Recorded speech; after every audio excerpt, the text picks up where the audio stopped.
and whatever I see is smiling at me. Love is who I am.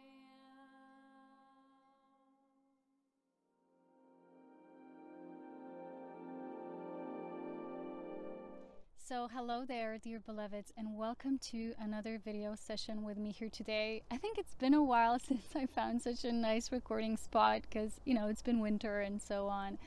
And I'm just so excited. I love sitting on the ground. I love sitting on the floor. It's finally warm enough. It's March. I'm excited. So how about you? So today I have such a beautiful topic. It's also a little sparky, a little spiky. But sometimes things like that need to come to the forefront of our awareness, as you know. I want to talk about how do we really feel that we're coming from illumination, that we are becoming more and more illumined. Because there are subtle signs in our life, in the way we live, in the way we see life, in the way we are. Because for the past few weeks, it's just been, for me, what a ride. It's been like a total shift from that integration that I went through. It was a very intense level of mastery I had to achieve. And it's just shifted now so drastically, so profoundly that sometimes I can just hardly believe it's true. I'm like, is this really happening? And it's not like something is happening on the outside at all. Absolutely not. But it's my internal awareness that has made me so overflowing with joy. I keep laughing and smiling and laughing myself to sleep and just, you know, I usually don't share this goofy part of me, this very playful part of me. Sometimes I did it on Instagram and stories. I stopped for a while because it was really plunging into deep matters and I was really in the studious mode. And now it's been like a veil has just unraveled, and it's this unveiling process I went through, and it felt like a total anchoring of this illumined child of mine. And the reason why I don't share this goofy, playful nature of mine with everyone is because, you know, it's like it's the most sacred part of me, actually. So I share it with those who actually honor and appreciate me, and people that I can trust and feel like loyal companions. And there's very few of those that I can actually count on the number of the fingers I actually own. And still, you know, it's something that first has to be experienced from within, and these subtle changes and nudges are just so profound. And I want to talk about more personal, in-depth experience of mine of the late, because, you know, I share a lot of content, but this time I really want to also share a little more personally how this illumination is happening within me, because it just feels like love overflows and it overflows and it doesn't stop. Because I had to deal in my life with very intense energies that I had to walk through, that I had to master. And it took me a while for me to be in that constant state of joy, no matter what's happening in the environment. This is quite a pledge, you know, that one makes in this path. And it's just been so profound because it felt like it went from one extreme to the other once this was anchored, because the pendulum that had to swing both left and right really had to reach this extreme of expansion to come back in the middle point and be in this state that I call pure benevolence of being. And that state of being is still so misinterpreted, as you know, in basically in the whole of our society. And what people think is spiritual is actually just a lot of dogma, a lot of seriousness that has just replaced this beautiful, profound, virgin-like, immaculate design within us that's so naturally playful, childlike, spontaneous, magical, joyful. So what truly makes us illumine, you know, it's like that. I always see it as a Buddha laughter, and recently I had a lot of that. And it's just been for no reason, and I just get up and start dancing and singing just out of nothing. But it's so rich. This feeling inside is so deep.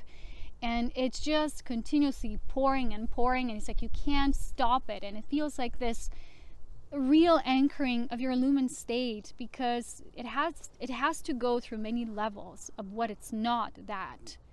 And many times people who are in this journey can be misinterpreted, because, as you know, we all have to go through intense experiences in order to be in that presence, to become embodied in that essence. And so people who are judgmental would judge the journey instead of what's ripening, what's blossoming out of that essence. So people who are more aware, they usually, when they tune into my videos, they're telling me it's the essence that speaks to them more than words, and that's truly a fact. It's how it's supposed to be and to do workings of magic. So it's the magic inside that is the quality of this inner liquid light filled illumined child. And I hadn't had a so-called bad day. I don't really consider days as bad or good. I just feel some days might feel heavier. But I'm noticing now that even when the energies are very intense and it hits my body, I'm still nothing but a good old entertainment ball. It's like a ball of fire that's just, you know, I can be in pain when energy moves through a certain part of my body and it activates the nervous system in an intense way. And I'm still laughing and I'm still happy and goofy. And it's just that persistence of the journey that actually creates this. It's the constant will to persevere no matter what that actually brings about this quality. So people who think that joy is a state of people who might feel very uplifting, but it's moments of that we're experiencing, and that can be dangerous once we misplace it for the actual state of that, which is a constant. And it's not up and down, it's very fluid, it's very peaceful, it feels very tranquil. It's not the same as when you have rushes of great elevation joy, which usually have, you know, every uprise has a downfall. It's how it is in the world of extreme dualities playing out. But a state of unified polarity feels so rich with depth, with inner content, inner wisdom. But at the same time, it's colored with this playful magic and self-nurture and appreciation just of life, of every single thing. Like, you can be excited about most simple things, and I was always like this, but I had to go in my journey through many initiations that led me through a lot of what every initiative spirit must go through, a lot of darkness to integrate. And that darkness for beings who come to assist this planet will always come as an external match to their inner purity. And in my life, I always had to experience a lot of downfalls when I saw that other people are not reciprocating my level of purity. I always projected a part of me onto believing that that's where they also are. And then when I got that feedback, it was like, ooh, wow, it isn't like this. But I remained pure. I remained persistent. I just really strongly upheld myself in the level of what I call this true virgin-like purity, and has nothing to do with the old concept of what the virgin means. But it's that nature, and, you know, I'm born in the time when the sun was in Virgo. But it's that nature of such immense, profound ability to be in that joy no matter what. And it is actually our highest state of being. So once we integrate that ourselves, we can assist others along the way and share that it is possible.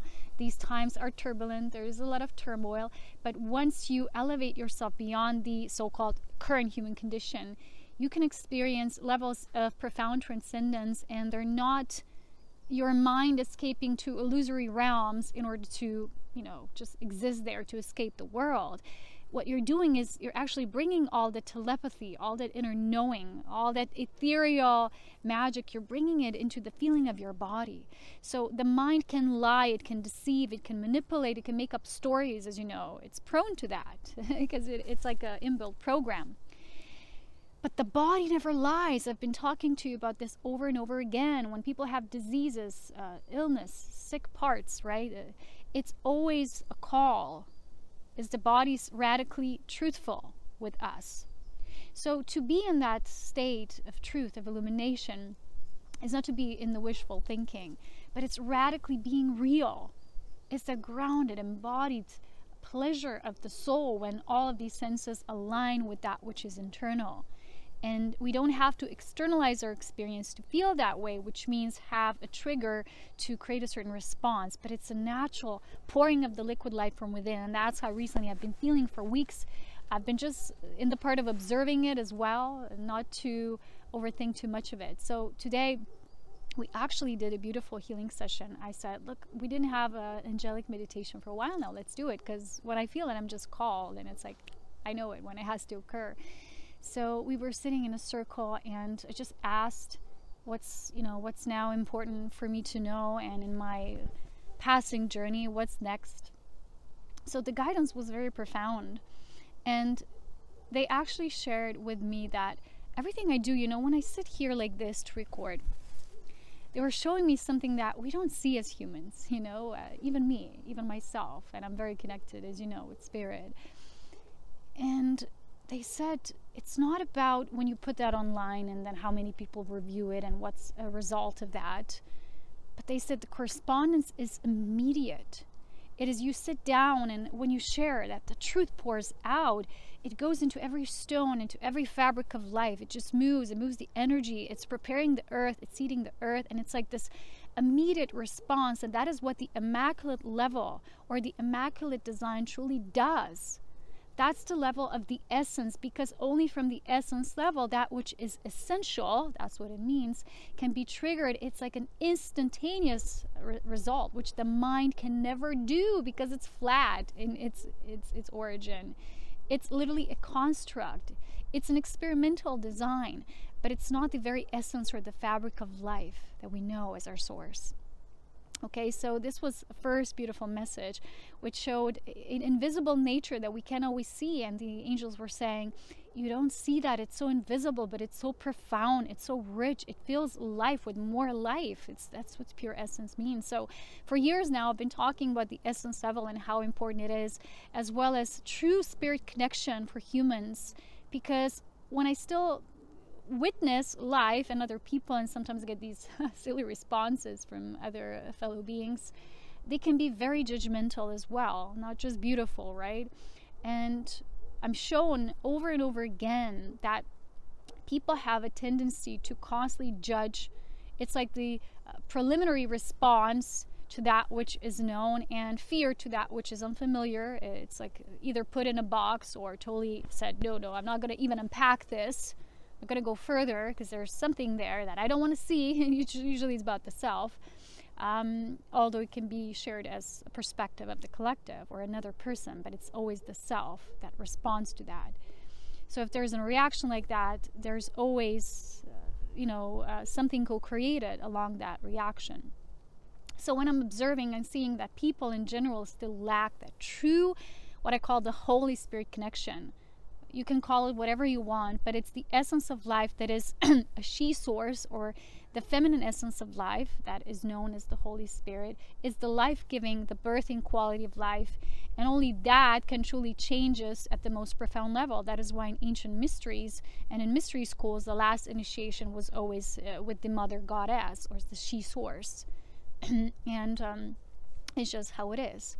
So, the ancients always say, I don't know who was exactly the one who said it, I heard it recently, but that the way we experience life and we share information, we receive information, and then we're passing it on like a torch of light, like the great hermit archetype, in our living reality. It's three ways, right? One is through, let's say, through tradition, right? The ancient passing on of that which was established. The second one is observation, and the third one is experimentation, which is true. And a lot of people who already have a stigma or judgment behind, which is operating from their mind, they cannot go through the experience itself, and therefore they will never become illumined until they allow life to do so. In the book Siddhartha, which is about it's about Buddha as well, but it's mainly about this character Siddhartha. And he has to, besides just seeking himself in ascetic notions and everything he does, but just seeking the divine vertically, he eventually has to allow life to occur and happen and meet the dark aspects of life as well. But it's actually through that experience that he returns to that which is his original nature, which is the immaculate design within us. Is that which is our complete wholeness and the integrated self. So that's why usually people who have very unintegrated minds comprehend reality in a very kind of like always putting things in boxes, very structured way. And they won't always notice that, because for them life is always about something else that is the cause, but they never look within. And I witness still so much of that. And this is when I see that people don't have true spirit connection built in, because they change loyalties very fast. When something changes, that it triggers something within their mind, it will change their opinions, because the opinions will always be changed. That's the nature of mind. It's change your mind, right? We never say, oh, there was a change in the heart. The heart is always love. The heart always feels. the preliminary reason why most people can connect at the Holy Spirit level with life, right, is because they have these filters. I've talked about this for years, as you know, but it's becoming more and more evident, and even with the responses of other people. Sometimes I watch videos and I see comments downstairs and I'm like, ooh, wow, wow, literally wow. The idiocracy of the mind and how it makes up these stories, assumptions, it's just profound, you know. As like love is profound, the mind is also profound in a different way. It's hilarious, because actually once you become illumined from within, everything becomes, you take things less seriously, as you know. Before you're like, you know, and then at a certain point, everything eases up. Like, this is how it's been for me. All the tensions I've had, all that I have to do and achieve, and I, you know, not achieve for myself, but, you know, put out there and share. And it was always a little pressure left. And all this pressure was gone. And at first, you know, I was like, what is this? Something wrong? But I just entered this doorway of pure inner allowance of life, and magic happens every day. And it's nothing extraordinary or extravagant, glamorized as the mind likes to make it. There's a pitfall to glamorizing, you know, the psychic experiences, which is where most of the New Age realm is at. But the true spirit wisdom and connection and knowing is so simple, but yet is so rich. You can't describe it. That's why the end of the journey, I think, of the self-mastery is you're lost for words. Okay, you have so much to share, and at the end of the journey, you're like, that's all, you know, like in the Looney Tunes, right? That's all, folks. It's just, it's so simple, you know. The last step of this great surrender is very simple, and it's this inner calling, like knock, knock, you know, are we going to answer? But we can't answer until we're ready to surrender. And we can't surrender if the mind always has a predetermined notion of how it responds to life. And the third part, which is that the experimental part or the experiential part, is the most important, actually. And this is what is most negated in our society. So people read something somewhere and make up their mind, oh, this is how it must be because I read it somewhere. Or these conspiracy theories and all these things, right? Sorry, there's an ant climbing. I hope it doesn't go where the camera line is. So this is very dangerous, because the mind that does not experiment with different options and versions, because that's how polarity is eventually integrated into unified polarity. So you have to see all the different concepts and try it out. Because there's a lot of people who judge something, but they never actually pick up that book or read the material or, you know, met that person. They just make up their mind before they actually incorporate the third level, which is experiential. And this leads to, it's almost like degradation of the mind. It becomes debilitated, as I've already shared with you. And it's sad, actually, because the mind can become a very beautiful tool. Once you work with your life force mastery, you actually come to that initiation, which is the inner initiation of the 33rd degree, how people call it, right? It's actually the inner Christening nature, right? It's the lower meeting the higher, and it merges. And in the brain cavity, there's this sacred alchemy that occurs. And because it has to occur in the brain, as you know, feeds everything into your body. The pains, the frustrations, it's the source of sometimes the root of our emotional triggers, but it's because we lack this integration within our life force. There's not this overflowing energy. So, you know, all the great yogis teach that path. It's the path of inner Christening. It's getting that separation off the cross. It's not getting Jesus off the cross or some other idea of a Messiah, but it's the inner self that was living in this cavity of separation, or the cavern of separation. And that cavern, which is here the cavity in the brain, becoming filled with light. And it's a process. And in my journey, it took years. Lots of knowledge, constant self-memory, remembrance, constant activation, constant initiations, constant things I had to witness in nature. Radical shifts in perception like this sometimes. And it's a constant. Lots of these life force exercises, all of that, it doesn't happen overnight. What you see as a result is a result of workings of art. Okay? So it is intense and it's profound, but I'm just telling you, there is a result. I'm literally experiencing for the past few weeks. I've never felt like this. It feels different. It feels like I'm new. Like I have a new body and I have the same body, the same issues, but it's new. And I've been talking about the new body, and I made the new body course for the Lumen human template. And I was still a bit skeptical because it's like total faith. It requires total faith from you. Because it's like this, right? You have to walk it even though you don't know the result. There's no promised land there. There is no, something outside that will glamorize the experience. There is no psychic vision that will tell you this is it. This is misleading, as you know. But it's that inner tendency and tenacity to persevere. And eventually it starts to open up. There's this blossoming. And I'm feeling like this butterfly spirit. I still have this body. Sometimes it limits me in a way because I just want to fly. And the energy is just so intense, but it's not like that up and down. It's getting like this, and it's just undulating. It's amazing. It's like literally I'm experiencing this coiling serpent moving, and just this anointment that's called the inner Christ, because it's a state. I've actually recently made a photo. It was actually still snowy, and there was no sunshine. There was no reflection of the sun. And I had this white glow here. And I sent it to a very dear friend. And I said, what is this? And he said, wow, it looks like the beginning of the halo forming. And I said, I don't feel halo to be what, again, we present it to be. It's not a glamorized experience. But there is an outpouring of light that occurs here in the brain secretion, right? We have perineum and pineal gland that have their own little dance. And this is all described in many great ancient scriptures. But it's actually a literal process.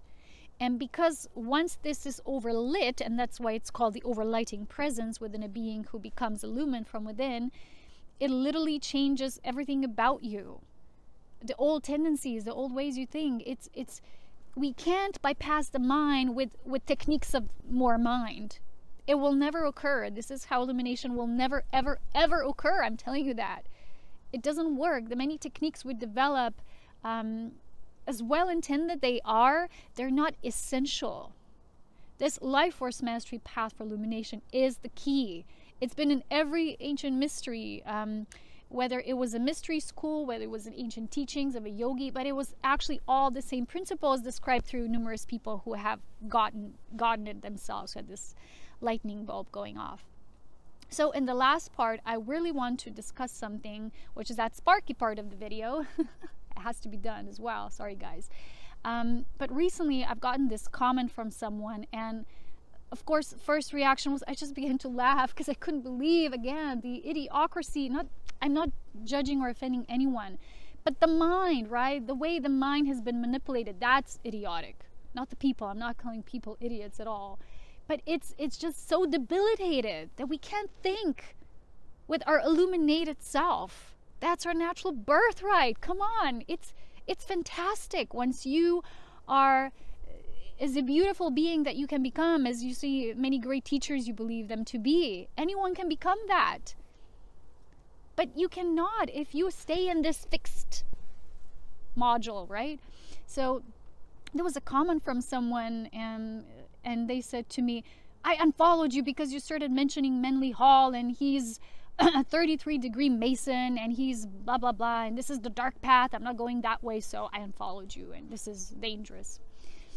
And the first expression, I couldn't help it. I just bursted into laughter. I'm like, oh, this great laughter of the Buddha within, right? And then I just contemplated. I said, where is this coming from? Why are people like this? And then in today's meditation, it actually came out. The angel said, the problem is that people do not feel resonance with the hearts. The mind might convince you, yeah, you feel it. But the mind is so degenerated that it makes you believe you're feeling when you're actually mentalizing, but you're not feeling. People don't even assert themselves whether they actually feel something, whether something is of resonance. They can't tune into something with the heart. And I've shared with you before that once you are illumined, you cannot mistake something for truth when it's not. You literally become a magnet for truth, therefore you are a detector of truth, detector of lies as well. So people who do that, they just, I don't know, there's a belief somewhere. And I actually did a research because sometimes when I listen to quite a few of his lectures, because I just like them. I like the way they're composed. I like the synthesis in them. I like how there's so many angles coming and the explanation is not dogmatic at all. It's so loose. And when I tuned into it myself, I didn't find any loopholes. Zero. Nothing weird. It's just pure flow of sharing that which was the secret teachings of many ages. That's what his famous book is called, The Secret Teachings of All Ages. And sages, of course, because that's a part of it. So when you feel with your heart, you will feel the essence. And basically, he shifted from sharing a lot of information at his younger ages, you will see, and the passing when he got older, he spoke more about just the soul journey of integrity and how we can bring it into our physical lives, our daily reality, into relationships, the basic virtues for our human life, not just contemplating the soul, but the soul has to reflect in the human life. So basically, he was all about that and passing that forth. And it's like thousands and thousands of lectures, and most of them freely given and shared. And it's like people who say, oh, that's the Illuminati, or oh, that's this, just because someone has a 33 degree of masonry. People don't even know what masonry means. I've explained it in the Ascension update I read from the book, right? The Sons of Children of the Sun, which just different words from ancient historic languages, right? From these cultures. People without any knowledge, total ignorance, and ignorance literally means the inability or resistance to learning the truth. That's what most people are. They don't even pick up the book or material, or, you know, they just make up their mind about something. And then you share something like, oh, that person's in it. They must be manipulated too. I'm going away. God save me. We're all doomed. It's a disease. It's a disease of the mind that has been implanted. Watch the previous Gnosticism video when I talked about how this mind was kidnapped and enslaved in a way. But still, it belongs to you. You can break free at any time. You're not a poor slave to whatever kind of manipulation was done to humanity at any level. Not at all. You're a sovereign, empowered being. You can do and be anything. All you have to do is remember. Pick up your dial line to spirit and say, hey, I am ready. Show me the way. So people who are like, danger, danger, alert to everything, but they don't do any investigation. They read it somewhere. So my investigation was, I read some of the comments, and most of the people, basically all of the people, really love his teachings. There's a few people once in there, little trolls, who say, oh, masonry, oh, bad, you know, manipulation. What the heck, you know? From judging from that, and if you do real research, all the other master beings, even the most worshipped one, people worship at a very different level than that master truly demonstrated his true path and teaching. Jeshua, he was also initiated in the mystery schools. He was in India and Egypt. All of these were. It was just the way that the priesthood of so-called Melchizedek essence was cultivated, and the knowledge had to be preserved on earth. The hermit principle, the passing forth of knowledge, or the torch of light, had to be preserved for the preservation of humanity. Otherwise, it would be total havoc. If certain beings would not manifest at this higher rate of spirit, which is in essence born in the human form, earth would not be as it is. There wouldn't be this constant passing of the light. These manifestations would not occur. Everything is calculated in the divine design. Everything is calculated in divine mind. Yes, also the negative parts, which we perceive as negative, but they're playing a part. They're playing a role. So judging by the whole 33 degree and saying, oh, that must be bad just because you read it somewhere, so what? Do the research. What does it mean? Do you even know what these secret societies were about and why certain branches now went off and have basically misinterpreted, or they're using this sacred knowledge for wrong purposes? Yes, but you have to feel. You don't go just for, oh, it says it's a masonry. You have to see how that knowledge is being used, and the way that Manly Hall has been sharing it is just one example I'm using, right? Because this was what the comment was about. It's just been passing on of this integrity, and he's been like a fluid channel. He's been studying something. It's like a short time, then he just sits in his little room, right? Demonstrating the knowledge, like speaking for 2 hours, and then he goes like, that's all folks, bye, see you next time, and he goes to the next thing. And I'm the same. I receive, I have to put it on, I have to share it. It's just how I'm built. I'm not happy if I don't do it this way. It fulfills me because it's my purpose in a way, in many ways. And I have to go to the next thing and the next. I don't stay fixed in things. And the problem with people is they stay fixated with ideas, and you know, the moment something doesn't please where they are with their thinking, they're like, oh, that must be bad. Zero research, zero feeling with the heart, zero discernment, all judgment, all opinions. And so many of these teachers, as you know, every great teacher actually had so many rumors and gossip simultaneously. People gossip me all the time. I know that because, you know, what I've been through, what they did to my channel and my work. I don't care. Truly, sorry, it's getting chilly. I really don't care because basically it has nothing to do with me. Don't you understand? When you are truly a lumen, it doesn't concern you. None of that. That's what makes you be so happy. Because you're free of that which externally wants to oppress you. But if there's no sense of you taking in that oppression, there is no oppression to grasp on. There's nothing to hold on to. In your field, you're transparent. So true spirituality is about benevolence, integrity, and transparency. These are the 3 keys of illumination. And once you have that, it will open, it's like a fountain of this eternal youth, youthfulness, playfulness, fun like joy, pleasure of being on earth, not trying to escape it all the time like most people do, as you know, once they say they're enlightened. But that's not true enlightenment. It's difficult and challenging to be here, yes, but it's also so fabulous because you, if you truly are awake, you get to assist others. Isn't that the most magnificent job that you can ever imagine? Who cares how you do it and how many people is there? Look at the angel guidance, they said. It goes into every fiber of life. Life drinks it up like a sponge. And life is amazed and in awe, and it's preparing the field for new things. Like every teacher was a succession of a previous one, and it all added up. Do you think, like, the way, one example, the way I feel Manly to have been, and he had challenges, and, you know, even the angel said he had his challenges, but that was a part of his personal initiations. It doesn't concern other people, who then use the personal challenges of other people to say, well, they must have been fake, false, bad, alert, false flag. Every true master had gone through so much. That's what eventually makes you crystalline. It crystallizes you, moves you like a rock, you know. I have so much passion in me today. Sorry, guys. But it's just so simple. Once you wake up to the heart tells you these things, not the ideas. You pick something up in the New Age scene, or you pick something up and, you know, and sometimes people tell me, you're New Age. I'm like, what? I'm not even a part of any stream. I'm not a part of any. You have to be alone at the final crystallization point of your being. You have to walk alone. You don't belong to any creed or group or whatever. But in that aloneness, you encompass everything. That's true illumination. People don't get it. It's stubbornness that prevents them to do so. It's really stubbornness to grow, unwillingness to grow. That's the ignorance. So when I was feeling into Manly, the reason why he could just, people say, how does he have so much information, so much knowledge about so many various topics of life? We all know that. He's written a book that's like, I don't know how many pounds heavy. And people eventually, if they're debilitated in their thinking, they will say, oh, must be some sort of manipulation because no one is that wise or smart, right, picking things up. How about knowing that lives are successions? And that everyone who now can learn so fast, they've done it before.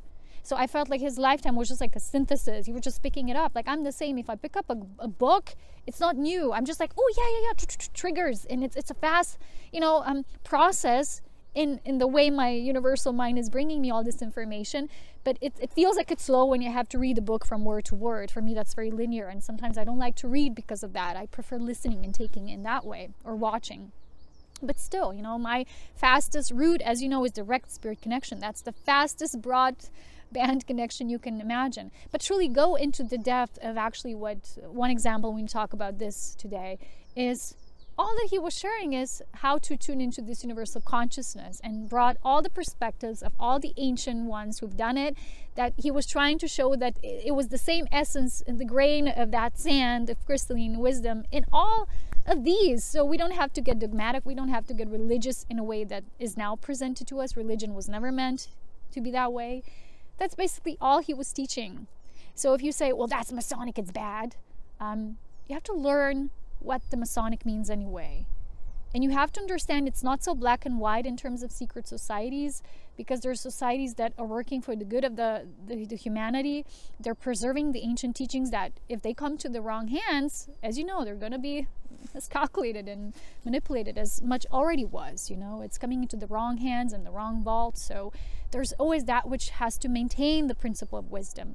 And I feel a lot of Kutumi overlighting presence when I tune into him, because Kutumi is that master of that ancient wisdom and knowledge in integrated perspective. So either way, we have to know that it's not just born overnight, that knowledge. Someone has been doing it for probably a lot of time, a longer duration of time.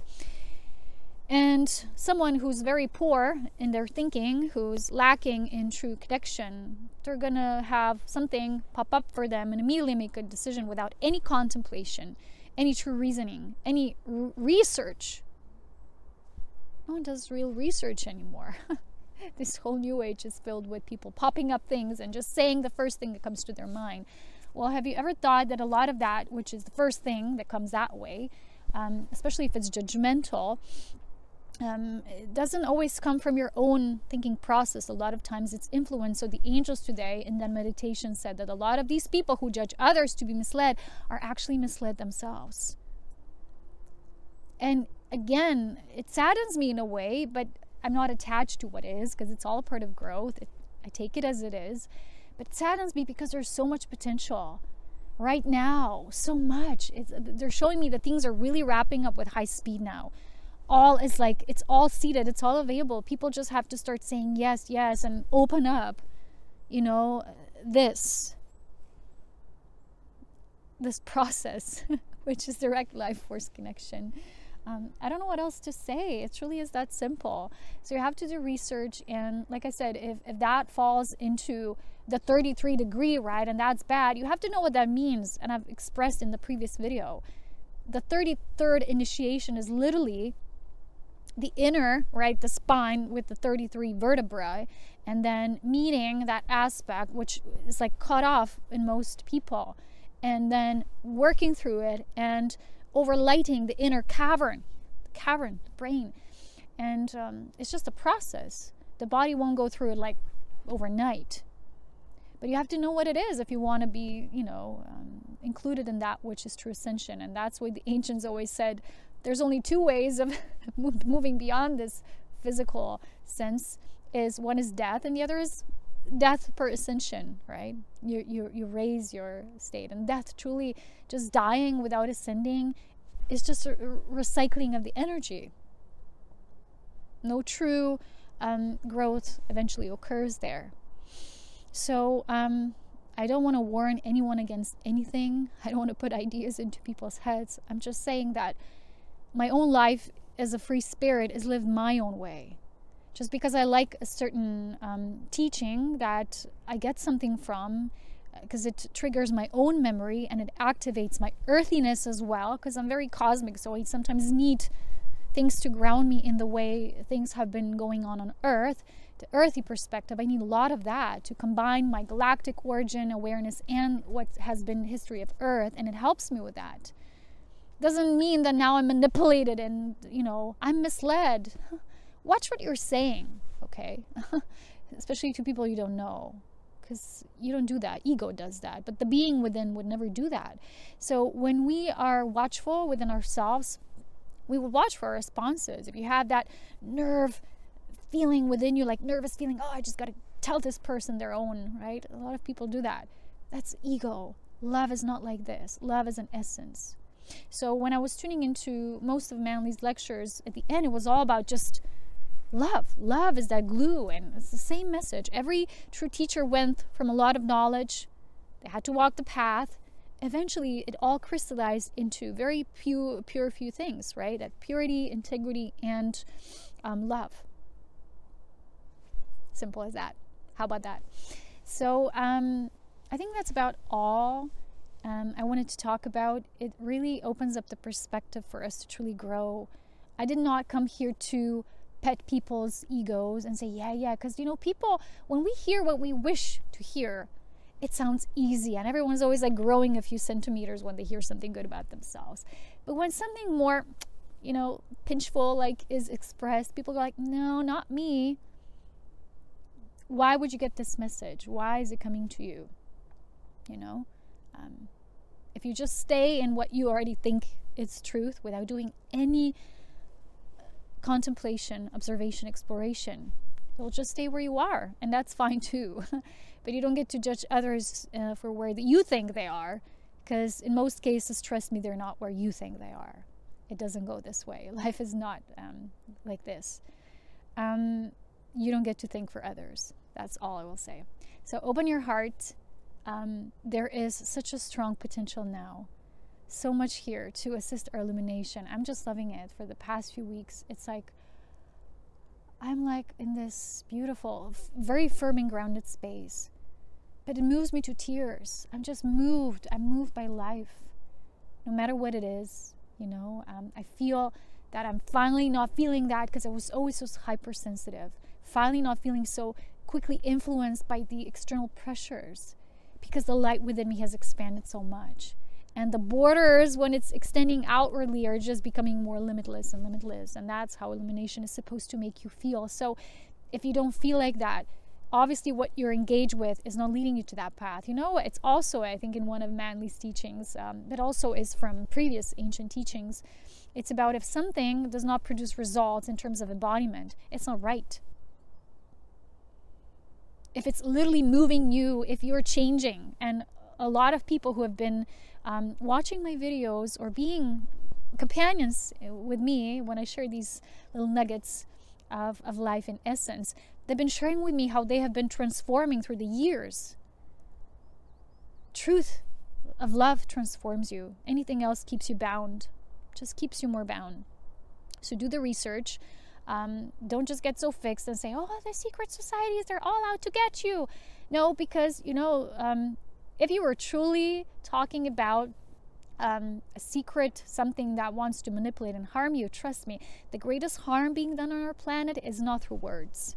It's through thought wave telepathic transmission that puts these ideas into people's heads. This is the worst manipulation. When you see someone doing over 8,000 lectures and writing books and helping people to heal, to outgrow the current condition, which is very restricting, that person is not out there to get you. I'm sorry. Because these beings who are really trying to control, they're dealing with much larger ways of that. And if you knew anything about that, if you were truly a priest, priestess in nature, you wouldn't go about saying these silly things and silly comments, leaving them on other people's doorsteps. So I wanted to say this. Like I said, sometimes we need to be a little critical to see what doesn't work so we can embrace that which does. Because we want to feel like I feel right now. We want to feel elevated. We want to feel joyful. We want to live peaceful, happy lives. Lives connected with nature. Do that. That's all there is. And you know, my messages mostly beyond all the knowledge I've shared over the years have always been about nature. That's my first love. Because nature is organic intelligence. It's complete mirror of divinity. It is within you. You have, once someone told me, he met me and he said, Polona, you have such wide crystalline mountains, but they're all in your heart. And that's why I resonate with mountains like outside in the landscape, because it's my reflection. And I said, yeah, in a way I do.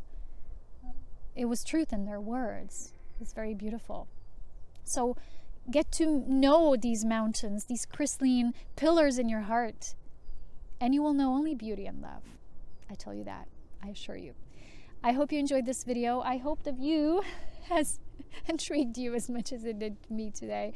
And I'll see you next time. Go check out my Patreon page where I do these beautiful love sessions now for cultivating the immaculate design of the goddess, the true nature of spirit and essence, the living life principle, and as well as other ascension updates and mastery courses. And I'll see you. I love you. Bye.